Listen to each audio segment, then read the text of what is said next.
So, welcome to the episode of the Coffee Conversation Show powered by the Emerging India Forum, TEIF, and a tech partner, Prime Infotech Solution. Series is The Emerging Lawyer, theme is Legal Trends and Tech Innovations.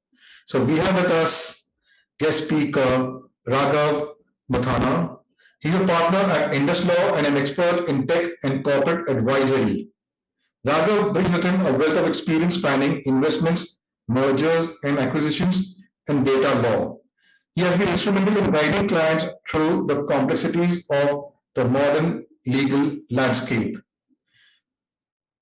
In this conversation, we'll explore Raghav's journey in law, his insights on the ever-evolving intersection of technology and legal practices, and his advice for the next generation of lawyers. So, friends, welcome Raghav to today's Coffee Conversation. Thanks, Amir, for that introduction. It's a pleasure to be on your show. Okay, so friends, I'm Amir Varani, your host for Coffee Conversation and a legal tech evangelist. So Raghav, the three rounds you know about the two rounds: professional, personal, and the surprise, the rapid fire. So like it is you are sitting with Karan Johar. So the first question for the professional question round is, what inspired you to pursue a career in law, and how did you find your niche in tech and corporate advisory practice? Okay. So honestly, if I had to be completely blunt and honest with you, I don't think I ever grew up wanting to pursue law as a career. In fact, growing up when I was in school, I was always very fickle-minded. My goals kept varying, kept fluctuating. The only thing I think I was really passionate about was sports. I loved watching sports. I loved playing sports. And I think growing up, I played a lot of sports. So I think that was the only thing I was fascinated about, at least when I was in school. Until, of course, when I was in grade 9th and 10th, when there was a full stop put on my sports, because obviously, like any other Indian family, everyone wants you to pursue academics and focus on your board exams and whatnot. So I think that's where that came to a halt. But yeah, so growing up, I never really was passionate or never really was fixated on doing one thing. And because I was a fairly average student in school, I ended up picking commerce because I was struggling with math and science in class 10. So once you do commerce, I think my options were anyway limited. I was either thinking about business or I was thinking about something on the lines of journalism or law, right? Those were the three options that I was interested in out of the options that I had in hand. And then somewhere I thought law may be the better option. I was definitely more interested in law compared to the other 2-3 things that was available. And yeah, that's how I started. That's how I decided to become a lawyer or rather join law school. Then when I was now I think your second part was, what about tech and corporate advisory, right? So I think tech and corporate advisory also as a practice, as soon as I graduated from law school, I just took the first job that I had, right? And it happened to be a small boutique law firm where we were doing everything from general corporate advisory to tech to employment to anything and everything under the sun. So a lot of my initial primitive years in my legal career after law school was doing a lot of broad things, right? From general corp, tech, etc. Of course, today, my focus area is more on the tech side only. Of course, I do a lot of corporate advisory, but it's more on tech and corporate advisory specific. But starting off, I wasn't really picky. It happened more by chance than choice that I ended up doing a whole bouquet of service offerings. And but yeah, exciting field to be in. So I'm really happy the way things turned out. I've had the great privilege of working on several great M&A, VC transactions, a lot of corporate advisory in the process, and still some corporate advisory and a lot of tech-focused work of late. So, yeah. Interesting journey. So now, one of my questions is very curious. How do you reach to become a partner? What are the steps one should follow? young this is for my question is for young legal professional who's aspiring. He's put down in his goal he wants to be a partner in this years, and what other action he should take so he reaches to being a partner. Sure. So I think my advice to any law student, aspiring lawyer would be that you'll have to approach it like you would approach any job. Even if you're for somebody whose focus area may not be a partner at a law firm, but somebody who's working in-house, right, or who's in a different field as well, I think the same principles would typically apply. As long as you're focused, you're dedicated, you're hardworking, I think those are, and of course, there is a lot of, hard work and smart work these days, right? What they say. As long as you're focused, you're interested, you have an end goal, you have an objective, I think you'll get wherever you want to get, right? And some people take longer time, some people take lesser time, but I think the approach is broadly the same in any profession. I think what really matters is, especially in a career, in a profession like ours, where it's long hours, typically law as a profession in general is associated with long hours and burnouts and whatnot, right? So I think which is why it becomes extremely important that you also have a passion for what you're doing. You're also interested in what you're doing, because otherwise, as soon as something becomes extremely dry and monotonous and you're just doing it because you want to make your salary, that's when you start losing sight of the end goal, right? So I think it's a combination of multiple things, but as long as you're serious about what you want to do, you have an end goal in mind, or you have some goal in mind, right? I'm sure you'll get there. So it's about shaping your careers in your hand, really. It's up to you. That's what I would tell anyone. Wow, perfectly. Goal is important, and if to work on working for salary. Right. Passion should be there, that interest. Correct. And it doesn't necessarily turn out that way for everyone, because even when I graduated, it's not like I thought 10 years ago, I'm going to become this partner one day. I started off, some people get that realization down at some stage in their career. Some people have that right from day one. So, but I think it's important that you have that at some stage to actually get to where you want to get. Yeah. Very true, very true. Okay, now let's go into the real conversation. Can you share some most challenging cases in related to M&A or fintech? Right. So, like I was mentioning earlier, I started off doing a lot of GC work, general corporate advisory, and a lot of M&A, PE, VC, transactional work as well.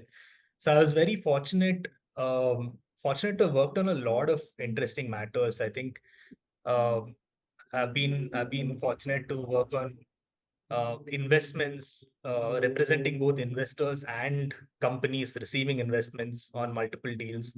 So I've seen companies grow from a coffee shop to literally where they are today with thousands of employees, right? So it's been a very gratifying experience in general.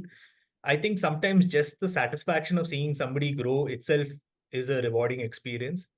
That being said, if I had to throw a few names, I've been fortunate to work with, say, companies like Licious, companies like, multiple company, Air India, etc., on multiple matters. And I wouldn't want to call out one specific case, but I've had the opportunity, because I've been focusing on fintech of late. I've had the opportunity, and fintech itself as a sector has been booming only in the last 4 or 5 years, and that's primarily when my focus area has also shifted to fintech. So I've had the opportunity to actually seen the sector grow, and there's so many complications and regulatory ambiguities associated with the fintech sector. So advising a lot of clients in launching multiple product offerings and kind of helping them navigate through the regulatory challenges that are associated with these products, and all of that has also been really enriching to kind of, because with the client, even I'm learning in the process. So it's been a fantastic journey. When it comes to M&A also, like I mentioned, a lot of big ticket mandates that I've had the opportunity to work on.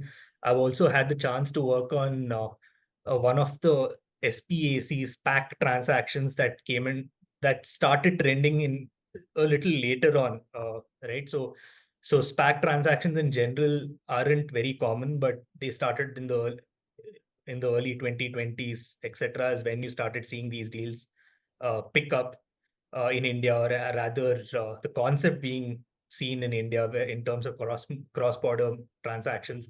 So I think that was an interesting transaction that I was associated with, where I was fortunate to be a part of one particular company and shareholders trying to get an exit through a SPAC model. Um, so, so yeah, there've been some great learnings along the way in various sectors, be it general corporate, M&A, or tech, data, and fintech. So now let's go back to your earlier days at Secure Capital. So working in the corporate advisory, how was the experience and how did it contribute to your journey? So, so Sequoia Capital was a brief stint that I had. It was about 3 to 4 months of secondment that I did at Sequoia through my organization from Indus. I was sent on a 3-4 month secondment to Sequoia, and it was a great experience, honestly, because it truly gives you an insight to the workings of a venture capital fund, and not just any venture capital fund, but one of the leading Yep. VC Yes. globally, right? So to that extent, it was a fascinating experience. You get insights on how the legal team there works, and not just the legal team. You get to interact even for a limited period. You still get brief interactions with the principals there. You get to see how interactions between the legal and the finance team works, how their IT is set up, how their business is operated, the strategies behind each of their investments into multiple portfolios. Um, the kind of thinking in general on how they decide uh, what positions to take insofar as putting in money, getting board seats in a company, taking decisions on what kind of investor rights that they should and that they're okay to give up on, right? So multiple insights there, great learning from a practical experience, because I mean, all this while, as a lawyer working for a law firm, you're only looking at the law firm's point of view of kind of protecting your client. But when you're actually in the client seat and you're looking at it from a business standpoint as well, it gives you that extra insight for sure. So it was it was a fantastic experience. Wow. So I'd like to give one message to legal professionals who want to enter this field of M&A. They should have a short stint at a venture capital company. As you explained very beautifully, you get to know from the other side. For sure, for sure. I mean, again, my stint was very short, but even in that short stint, I think I had great exposure interacting with just their legal teams, their finance people, and just kind of partaking in the way they make decisions was definitely great. Okay. So let's carry on conversation. Can you discuss the role of legal counsel in M&A, especially in tech-focused deals? Sure. So I think like any other deal, um, when it comes to an M&A or any investment for that matter, right? Um, there's a lot of nuances that go into the mix. One is, of course, from an investment standpoint itself, they could be. I mean, if you're talking about strictly M&A, then of course uh, you're looking at an acquisition of a potential target. What becomes critical is how their business is faring, the commercials behind it, and all of that. And of course, as a lawyer, specifically helping companies in M&A transactions, you're looking at whether the company is in compliance, whether the company is sound.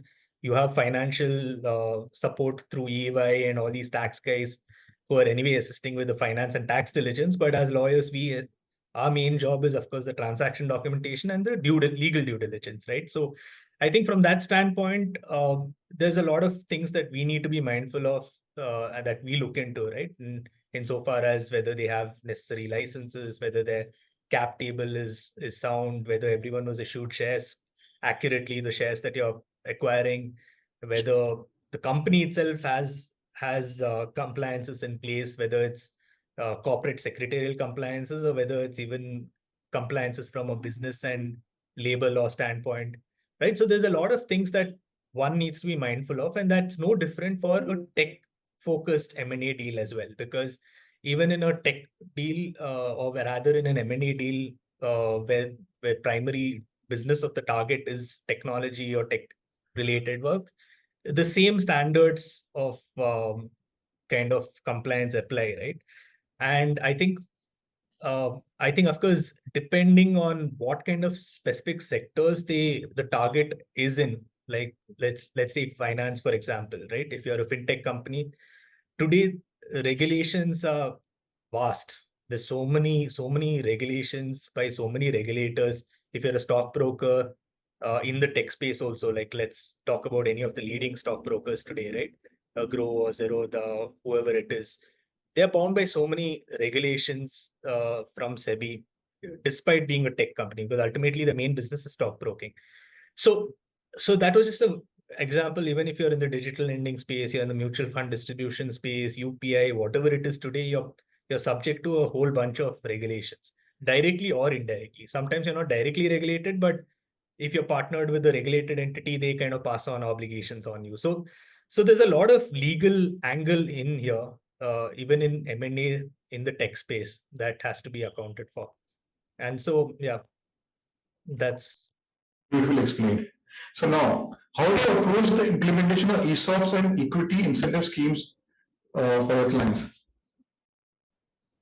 so. Again, I think this varies on a case to case basis, right? Because we have a lot of clients who come to us. Some of them come to us typically at the very seed initial stage, where they're like, okay, we have a company, we started a company, we need to reward our employees. Because primarily what happens is, most companies, when they start off, they obviously don't have capital to reward their employees. So equity, ESOPs, or any kind of equity incentive scheme for that matter, whether it's in the form of a stock appreciation right, a phantom stock, or any other scheme, is essentially implemented by a company to reward employees who they can't otherwise reward through capital or cash, right? And so we've seen people come to us at the seed stage, where we help them structure their ESOPs, or structure their ESOP schemes, or their phantom stock option schemes, etc. And we've also seen companies who come to us, or companies who come to us when they are restructuring their business, and it could be when say there's a merger or an acquisition happening, etc., where they want to shift benefits of rewards that an employee was getting under A company to B company, right? So depending on a case to case basis, depending on what's happening, we help them advise on what kind of scheme you should adopt, what kind of incentive structure you should adopt, right? What are the legal nuances? What are that you need to be mindful of? What are the benefits? What are the disadvantages, etc., etc. So it really depends on a case to case basis, and yeah, I mean, I think there's no one answer to all, but um, I think the short answer is depending on what the promoter also wants. Yes. Like, just to give you a quick example, some people want employees to be on the cap table, right? So they prefer not going with ESOP structures altogether. They'd rather just do a phantom stock or SARS or something else to kind of ensure that a cash incentive is given later on, but nobody is actually exercising his option to become a shareholder in the company. So it really depends on multiple factors, honestly. Very true, very true. It is all case to case, but it is very a motivation factor to reward performing employees and how to retain good talent. Okay. Of course. Yeah. Yeah. Now, Raghav, what trends do you see currently in data and technology laws that every budding lawyer should be aware of? So I'm sure you're familiar with the new Digital Protection and Data Protection Act that's come out, right? And this came out quite a few months back. In fact, I think almost a year back. But the rules are yet to come out, and from what I understand, the rules should come out sometime this month. Yes. So the DPDP, as they call it, is essentially gotten everyone kind of hooked on at the time being, because everyone's trying to to comply with the various requirements. Now, it's not as stringent as what the various iterations of the bills that were out, the 3-4 iterations of bills that came out in between, but it's still a fairly stringent act. It still has a bunch of obligations. So people are, I think, trying to figure out what's the fine balance that they need to adopt. So that's something that's of course new. The data rules when it comes out is surely also going to have an impact. With a lot of people obviously trying to come to terms with what it says, what should be done, etc., etc. So in fact, we've been conducting a lot of workshops for our clients and kind of helping them out with that, with kind of amending their privacy policies and their data processing agreements, etc. So I think DPDP is a big thing. Apart from that, you see AI in general, right? AI and several other emerging technologies developed these days. And while there's no laws governing AI today, I think AI obviously poses a lot of risks, whether it's deep fakes and etc. and IP breaches and even data concerns, right? So I think AI is also something we see a lot of traction on. A lot of people asking us questions on AI. Uh, Other emerging technologies, which is no longer emerging, I think, but already there, like crypto has been ever present now for a few years. But again, that also has its nuances. It's some people are extremely conservative about blockchain in general. Some people are aggressively on the front foot on it. So you have a lot of things happening in the tech phase. You have Digital India Act also supposed to come out soon, which is supposed to replace the IT Act. So these are some of the things, of course, that's broadly being spoken about. But you also have, like I mentioned, regulator sector specific uh, tech guidelines also exist. So SEBI, RBI, they all come out with, depending on entities operating in their sectors, they have cybersecurity related guidelines and tech related specifications, etc. So there's a lot of development. I think as lawyers, we are constantly kept busy. Yes, yes. So now, tech companies are developing different kind of products. So my question will be about protecting the digital assets, the patents, all this process they have to go through. So uh, how are the promoters keen on going for protecting their products, their what do you say inventions, and how does one these inventions are being carried forward to the next generation? So when you talk about inventions, you're talking about specifically how promoters can safeguard their inventions, or okay. So see, again, I think with any startup, right, an idea or technology, an IP, the brand itself is sacred. In fact, I think a lot of the value in a lot of tech companies essentially is not even your assets, right? I mean, it's not tangible assets. It's usually intangible assets. It's the goodwill, it's the brand, it's the value that's created. And of course, like you said, if it's a software company, the software itself, the innovation, right? So I think I mean, of course, we help clients whether it's registering their trademarks, registering even copyright registration. When it comes to documentation, sometimes you think a contract is just a piece of paper, but it becomes key, right? Especially when you're in the business of say technology, right? When you're a software developer and you're licensing your software to vendors, to clients, to customers, etc., it becomes important that your contract is foolproof. And that's one of the key ways where people are trying to safeguard their rights, whether to ensure it's not an assignment of software, but only a mere license to use, and a license that is revocable and to a limited jurisdiction, etc., etc., right? Similarly, like I said, registering your IP becomes extremely important, even if it's a patent on a product, whether it's a copyright in terms of a software code, whether it's just the IP, brand, logo, domain name, etc. Right? Just getting that registration becomes key. So I think these are some of the two things. One is, to the extent that it's available in law, you try and get a registration for your respective IP, and so far as that's not possible, or as an additional step, you ensure that your contracts are foolproof and you've only given a limited license for people to use your technology. Yeah. My next question will be, which I'm very close to this, my heart of wills, trust, and probate. I have also made an ebook on this subject. How does one mention about your IP inventions or your assets which you have built, which are intangible? How do you cover those, as I said, right, to your beneficiaries, your legal heirs mentioned in the will? So again, you're talking about in the context of these technologies. So see again, I think through will you can even see again. Okay, I think some of the smaller things that one needs to be mindful of, right? And we see this a lot. Uh, Clients who come to us say they've had a fight with the other promoters, right?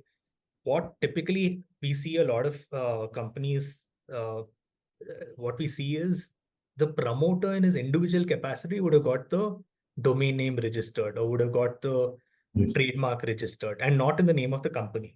Now, when you're in the other seat, when you're the other promoter in whose name nothing is there, but it's all in the name of the second promoter, that is when you're kind of hit badly, right? Because you have no safeguard. Everything is in somebody else's name.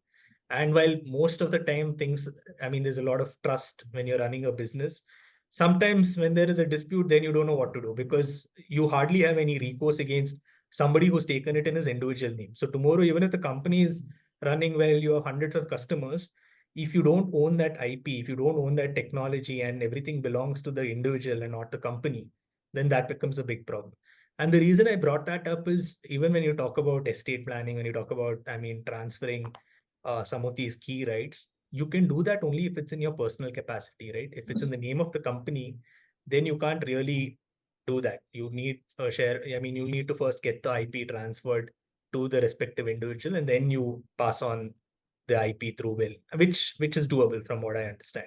That's really okay.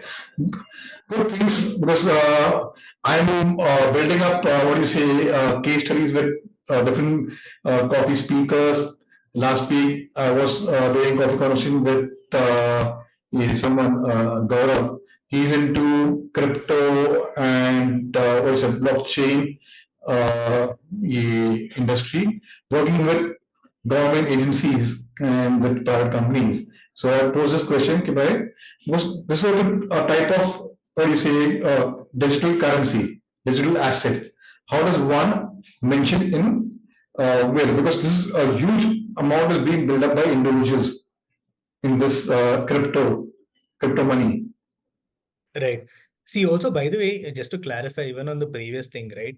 When you talk about uh, just passing it on through will, I think the other nuance to it is if it's already registered in the name in the trademark registry in some other name, right? It's important to still do that formal assignment because just by virtue of death or demise, it may pass on, but it's still better to have that reflected even in records. So I think there's that extra step that needs to be done anyway. And again, it depends on what kind of IP we're talking about. Yes, Now, yes. to crypto you're talking about, right? Your second thing was so crypto again, honestly, see, first of all, I think crypto is currently still going through its own share of Yes. multiple regulatory lens, right? So I think there's already a lot of question marks. Even in fact, recently there were some amendments to the PMLA Act, which is your Money Laundering Act, also to include virtual digital assets, right, and virtual digital assets operators also within the ambit of a PMLA or ambit of regulated entity under PMLA. So I think cryptos in general anyway have a lot of question marks from a tax point, from a transaction Yeah. standpoint, well, the legality of it, all of that. Of course, it is for all purposes still valid. People are doing it and there's no issue. And I think the fact that now there's a heavy tax imposition on it also makes it even more clear that you can do it as long as you pay the government a hefty sum. But I think insofar as again transfer of digital assets, right, to a heir, to a legal heir, again will follow the same route as any other asset, I would imagine. Now, of course, I think best served to a somebody who does tax planning and all, because there could be other challenges there, but Yes, yes. the understanding, I don't think there's a problem there. And you have good insights on different topics. Correct. Yeah. No, this is not in my subject expertise, but that's my understanding. Yeah. On crypto, many things, and No, it's interesting for sure. I mean, I think there's so many things that you don't think about. So it's always nice to kind of think about how they would play out in the case of a death or other situations, right? Yeah. okay. That is another topic which we'll discuss once we, what do you say, meet over coffee, real coffee. Okay, when do we coffees due from me? Done for sure. I look forward to that. So how does a day look for Raghav as a partner in this law? So it's a hectic day. I typically wake up quite early. I mean, when I say early, not 4:30 and 4 a.m. and all, because I know some people wake up even at that hour. But I typically wake up by around 6:30, and my day usually starts then itself. In fact, people would get up, and I think a normal man would get up and go for a jog at 6 a.m. But I just end up sitting in front of my desktop as soon as I wake up, because there's always something or the other that would have pushed over from the previous day, etc. So my day starts off at 6. I either grab breakfast on the way to office, or at office have coffee with some biscuits, and it usually goes on. There's a mix of advisory work, either in the form of email opinions or legal opinions, or there's contract drafting and reviews, which typically consume most of my day, right? And a lot of phone calls with clients, phone calls with prospective clients, maybe some internal work. It could be articles that we're writing, team meetings, team discussions, conferences, various things that keep me busy through the day. And then I wouldn't say it's a 9 to 5 job or a 10 to 6 job or anything, because we don't have timings. That way our organization is quite flexible. They're not picky about what time you come in, what time you go. You could come in even at 10:30, 11 and go at 5, but the most important thing is work shouldn't get impacted, and work goes on. uh, the show goes on, right? That's what they say. So I think as long as you get your work done, nobody's really picky, but that work can go on endlessly. So it could be 6 a.m. to 12 p.m. I mean 12 a.m., or it could even be 6 a.m. to 8, 10, whatever it is, right? So Okay, nicely put up. So, how has technology helped you, and which legal tech tool has impacted your work? So technology, of course, I think a lot of people keep asking me these days, is AI going to replace lawyers, right? And I think the simple answer to that is no. I don't think AI is ever going to replace lawyers. And the simple reason being that ultimately AI is a tool that helps ease your job, maybe, and AI is good for certain things, but you still need lawyers to analyze the matter, to kind of actually apply the facts to the situation, or the law to the facts, and come out with an outcome, right? Uh, and I was telling somebody the other day, in fact, the like a simple example would be this intern who interned with this one point, uh, came to me with an answer, uh, right? And I simply asked him, how did you arrive at this answer, or what sections or what laws did you look at, and what are the case laws? And he stumbled, and he didn't seem to know clearly at all. And it was very evident, based on multiple research assignments that I gave him, that he had no idea how he arrived at the answer, but the answer was fairly correct, right? And that's when I realized he was using AI to get the answer, right? So he was using Chat GPT or Pilot or whatever, right? Now, tomorrow, if Amir, you're a client of the firm and you come to me and you want advice, and I simply give you an answer, and then you say, "Oh, how did you arrive at this?" And I'm not able to answer, then you leave me and go, right? So I think AI is definitely not a replacement. AI can help you ease work. We have softwares for various things that probably use AI, right? It could be things for timesheet management. It could be for running a red line. We use Workshare Compare, for example, to run red lines. We have Hubler for time management. We have so many different applications for proofreading, for grammar checks, for to extract case laws, etc., etc. But I think these are great technologies, tools to help a lawyer, but they're not the solution to the problem. No one can replace human. We're also using, what do you say, different AI tools for our coffee conversation, for questions or other things.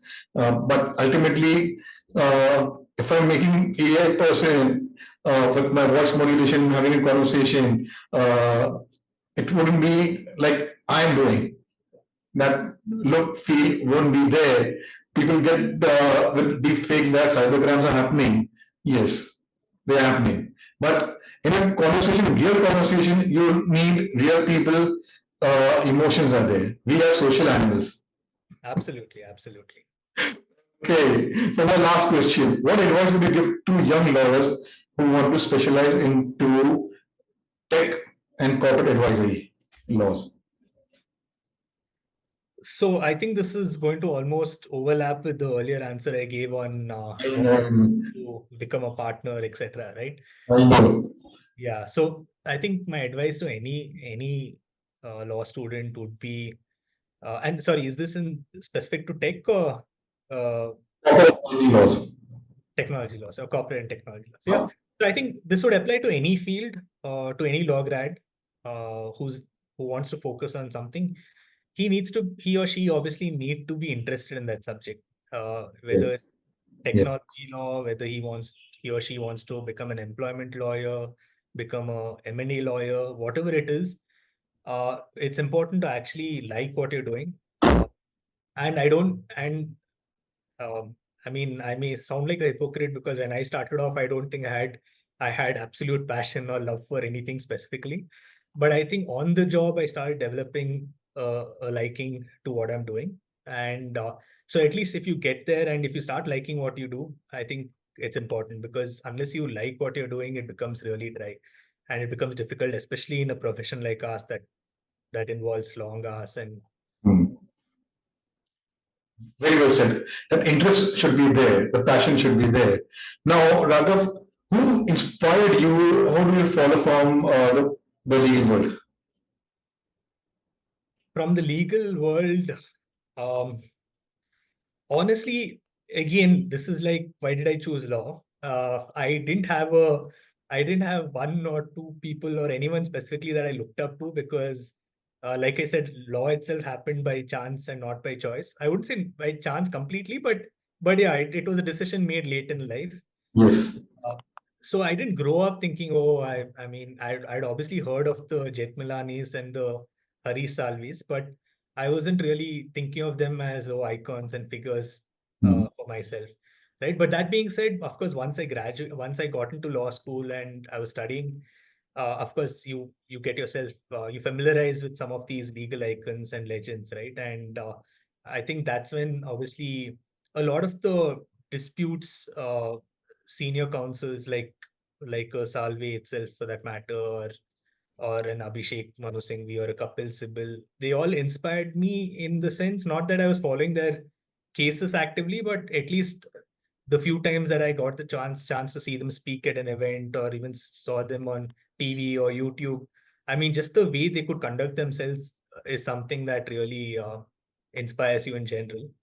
Other than that, of course, later on in law school and once I started my career as a lawyer, of course, I was exposed to more some of the corporate lawyers as well, like your Cyril Shroffs and Zia Modi, etc. So, and other guys who've been around for a long time. So they've all been, yeah, I think some inspiration or something to take away from everyone. I mean, some people you're probably inspired by just the way they talk. Some people just the way they conduct themselves. Some people for their knowledge. So I think it's a combination of multiple people that I mean I've looked at everyone and taken away something from each one of them. Wow, beautifully said. So let's go to the next round. Understand Raghav as a person. Tell us about your family and your formative years, Raghav. Uh, so I grew up in Mysore. That's in fact where my family is based out of. I'm actually from Coorg. If you've heard of Coorg? Yeah. Yeah, okay. Because no, I meet a lot of people who aren't familiar with Coorg. That's why I asked. So, uh, but family is based out of Mysore, born and brought up there to a fairly normal middle class family, studied in Mysore. Um, so and Mysore being a quiet place anyway, it is a great environment to grow up in, right?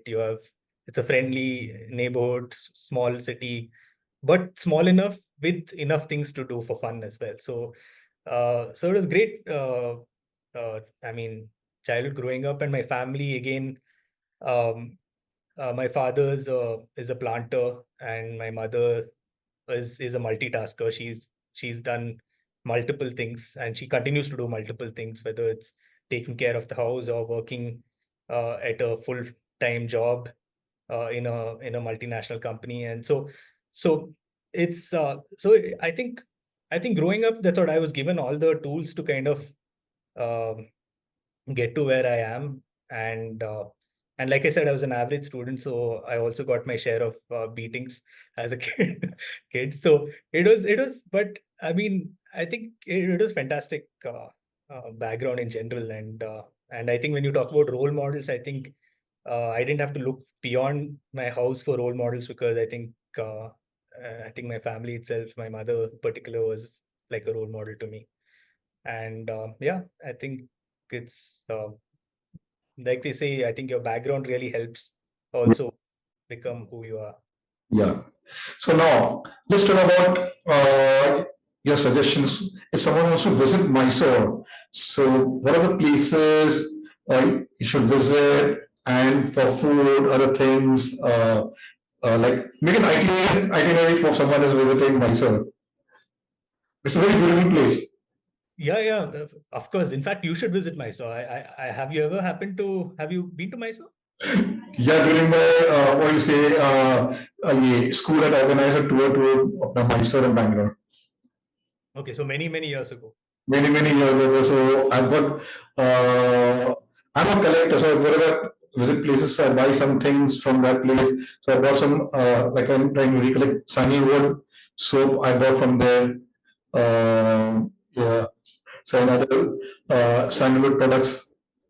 So a lot of people associate Mysore with either Mysore sweets, uh, I mean your Mysore Park, sorry, which a lot of people have heard of, or they associate Mysore with Mysore Palace, Mm. or like you mentioned, Mysore sandalwood is the third thing that I've commonly heard of.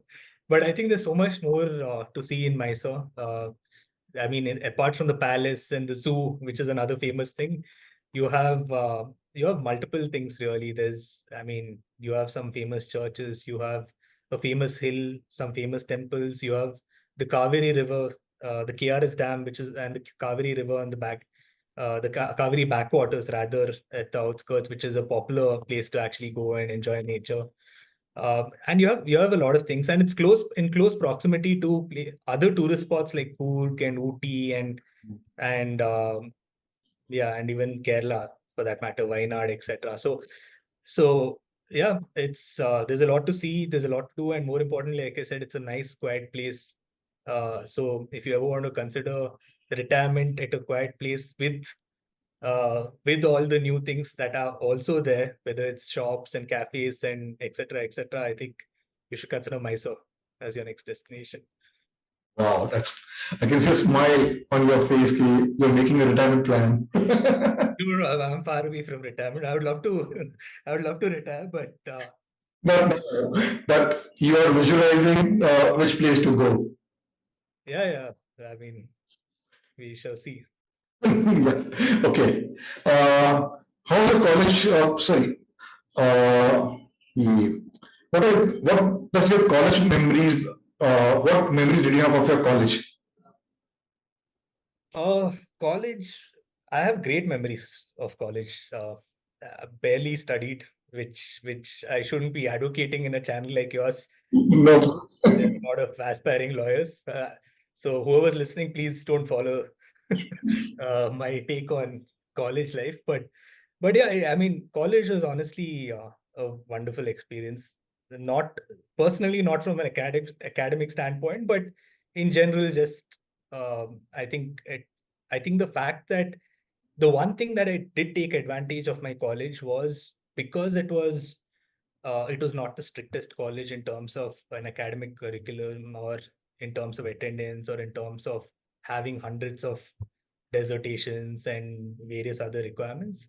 What I did was I did try and do a lot of internships, and I think that really helped because, and that's something you see even in a lot of Bombay law schools for that matter, because it's either ends early at 12 or 1 year done with college. A lot of people do part-time internships. And that's one of the things that I had the advantage of, which a lot of other bigger law schools don't. And so that is one thing I capitalized on. I did a lot of internships back in college. That is the only pro I can say from an academic standpoint. That the fact that I kind of, but otherwise in general, on a personal front, I had a great time, made a lot of friends, hung out a lot, uh, and yeah. Okay. So are you still in touch with your school, college, or the friends made over the years?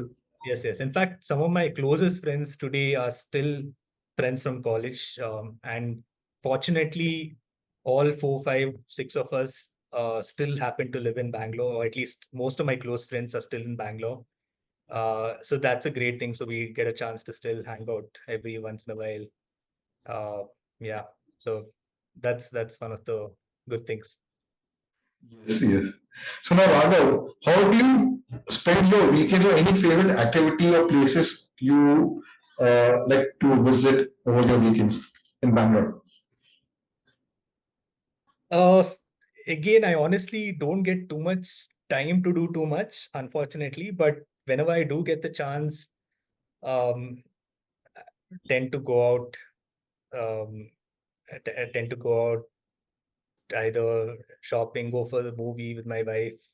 I mean, we both my wife and me love traveling, so whenever we get the chance, we try and travel a lot. And so yeah, if it's a long weekend where we or during vacations and all, we tend to always travel, whether it's inside the country or outside. Mhm. Uh, but otherwise, on a normal weekend, we end up going out for dinner, for just to hang out. I mean, just try out a new cafe, a new restaurant, go watch a movie. Because again, movies are something I have a liking to, watching movies, watching TV shows, etc. So whenever I get some free time, I try and yeah, watch movies. Wow. Okay. Any hobbies or interests which you have from your childhood you have continued, or you have developed new hobbies or interests? I unfortunately nothing that I still continue with. I used to have a lot of hobbies, I think, growing up. I used to like sports. Uh, I mean, I think specifically sports is one thing that I did a lot. I mean, I played a lot of sports. Now I only watch sports. I unfortunately don't get the chance to play much. But if and when I do get the rare opportunity to play, I still enjoy playing, whether playing football or table tennis or other things that I used to play a lot more of growing up. Uh, so sports, watching, playing sports is one hobby. Like I said, I also watch movies. Nothing really productive. Unfortunately, all of these are more hobbies in general that without any takeaways. But still, good leisure. Travel. Like I said, I love traveling, and yeah, checking out new places. I mean, those are the kind of hobbies I have. I don't have anything too interesting, unfortunately. No, no, no. Okay. From your bucket list, what like to do in this 2024? 2024 on a I think I have both a personal goal as well as a professional goal. I think on the personal front, I would like to focus on my health. The recent few years have kind of been putting on a lot of weight and not really focused taking care of my health, barely exercising, not sleeping enough, etc., etc. And I think as you get older, especially, I think COVID was a wake up call as well, right? So I think I think I've realized I need to focus on my health a little more. So that's I think a goal on the personal front. In addition to hopefully still trying to travel and enjoy life as well. On the professional front, I think again I would like to probably do a little more in terms of writing more, attending a lot more events in the tech space specifically, and in general, I mean, I'm looking at it as a year where there's going to be a lot of development on the legal front. So kind of tapping into that, both on a work front as well as on a knowledge front, is something I'm looking forward to. Wow. Now, my last question for you. Describe Raghav in one line. Oh, okay. I can probably say ambitious, but grounded in reality. Because I think while I do want to achieve certain goals, both like on a personal and professional front, I'm not completely oblivious to the real life situation or to the reality of what it takes to get there, or the challenges to actually achieve what you want to achieve, right? So I think, yeah, ambitious, but grounded in reality. Wow. So now let's go to having fun, the rapid fire round. Your favorite food dish? Biryani. Wow. I'm a sucker for biryani. Yeah. Okay. Wow. Okay. One thing you can't live without. One thing I can and one thing I cannot live without. Cannot. One thing you can't live without. Can't live without. I think probably in today's age, my mobile phone. Yeah. Okay. Your favorite travel place? My favorite travel place, I mean, there's a lot I want to still see, but I recently went to New Zealand and I fell in love with the country. So Yeah. New Zealand. Beautiful. It's beautiful. Yeah. Yeah. Okay. Have you been there? No. I watched a movie on Netflix. So it was based in New Zealand. Netflix takes you on to different. It takes you on a journey. I watched Korean series, Korean movies, Japanese, Indonesian. Thanks to Netflix. Yeah, no, speaking of Korean movies and all, Korea is another place that I'm extremely fascinated about. So, Yes. so that's on my next on my list. I've already been to North Korea, by the way. I'm planning on South Korea next. Wow, wonderful. Okay. Tea or coffee? Coffee. Please. Cheers. Cheers.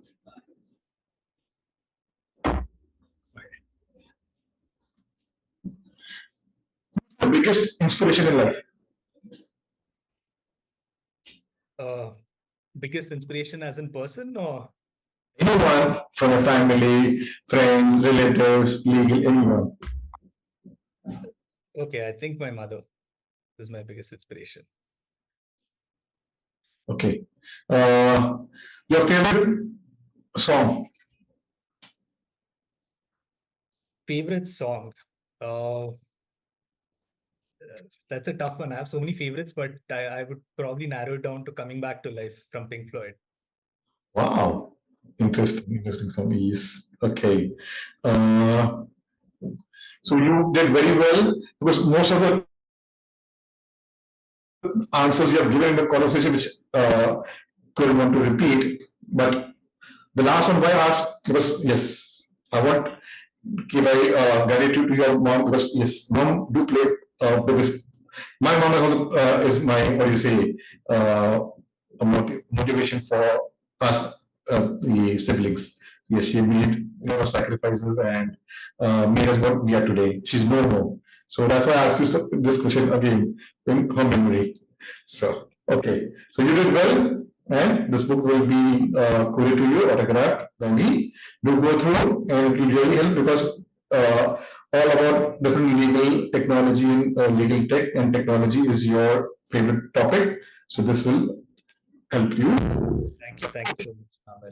It was a The conversation with Raghav after celebrating 78 independence. So it was like India has made a lot of strides in technology, startups, and Raghav plays an important role for them over there. So anyone who wants to be a technology lawyer or go into corporate advisory, this is the episode you have to watch, and you get a lot of insights on this journey. He shared a lot of insight on how to become a partner, on how to plan your career, how to go ahead. So he limited to being a partner. That was a wonderful explanation he gave how you want to plan your career journey for your profession. Be interested. One thing he said that I will remember. So this is one of my key takeaways. And if you want to be a speaker at the Coffee Conversation Show, do visit our website, theimagineindiaforum.com. Fill in a form. Our team will get in touch with you. We have 180 plus episodes on our channel, the Coffee Conversation Show. So watch them. They are really engaging, enriching conversations and journeys with different experts, guest speakers. So stay safe and happy Raksha Bandhan to all. Thank you. Thanks, everyone.